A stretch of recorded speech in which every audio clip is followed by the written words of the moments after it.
Welcome back to Jerusalem Dateline. When terrorists attacked the American diplomatic compound in Benghazi in 2012, members of a security team for the CIA stepped up to defend many Americans. The former members of the military shared their courageous story in a book called 13 Hours. It's now a major motion picture. I just finished the book, and if the movie is anything like the book, I'm sure it's a powerful story on the big screen. Ephraim Graham sat down with one of the real-life heroes from Benghazi.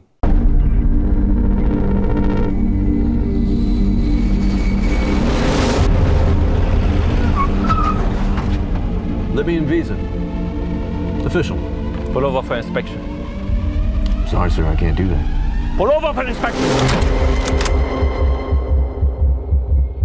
How willing are you to die for your country? I'm ready to go right here, right now. 13 Hours is an inside account of what unfolded within 13 unforgettable hours in Benghazi, Libya on September 11, 2012. The best-selling book and now movie is told from the perspective of 6 former elite military operators, all hired to secure a CIA annex just a mile away from the United States diplomatic compound. Everybody, this is Jack Silva. Jack. We trained SEALs at Coronado, so he knows the drill. Welcome to Club Med. Actor John Krasinski plays Jack Silva, a former Navy SEAL who has actually remained anonymous. The politicizing of the issue has actually overshadowed the real human story, the story, which is these 6 guys laid their lives on the line to save all these people that night. And I think that that is the true definition of heroism. And you realize that all the politics came after that moment. And so we were very lucky to have the opportunity to sort of not have to deal with any of the politics, because that night those politics didn't exist. It was just about what these guys did. None of you have to go. But we are the only help they have. The men defied orders to stand down and rushed to defend those being attacked by Islamic militants at the American diplomatic compound. We're talking about 6 men. You play one of them. How would you describe that man? Wow, do we have an hour? I think it's funny. I actually got to meet the real Jack Silva, which was the most vital part of the process for me.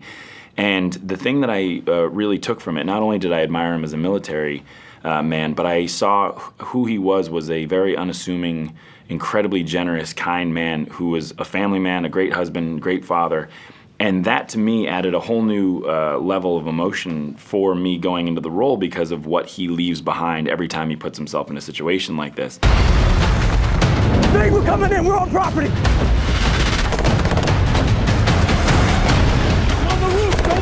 Former Marine turned contractor Mark Oz Geist lived through those unforgettable 13 hours that now play out on the big screen. Is there time for prayer and faith in a situation like this? I mean, for me, it's my faith and my relationship with God's always there. That foundation is something that I was lucky to have that instilled in me from my parents from birth. I'm telling you right now, there's no atheist in a foxhole. There is none.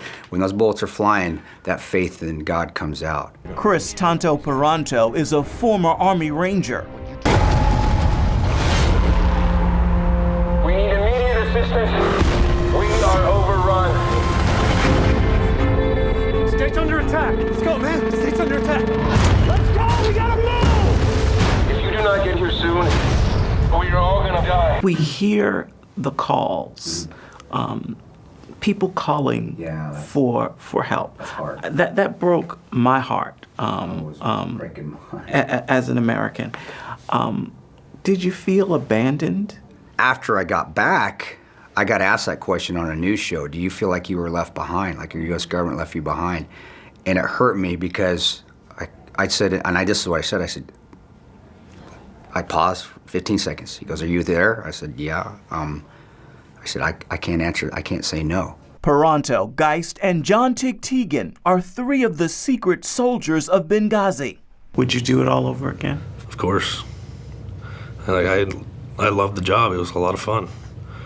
I mean, some people say, well, you only did it for the money. Not really, because, yeah, the pay in the beginning was really good. The pay dropped quite a bit, and there's other contracts you can go do, like oil companies and stuff like that, but wouldn't enjoy risking my life for oil.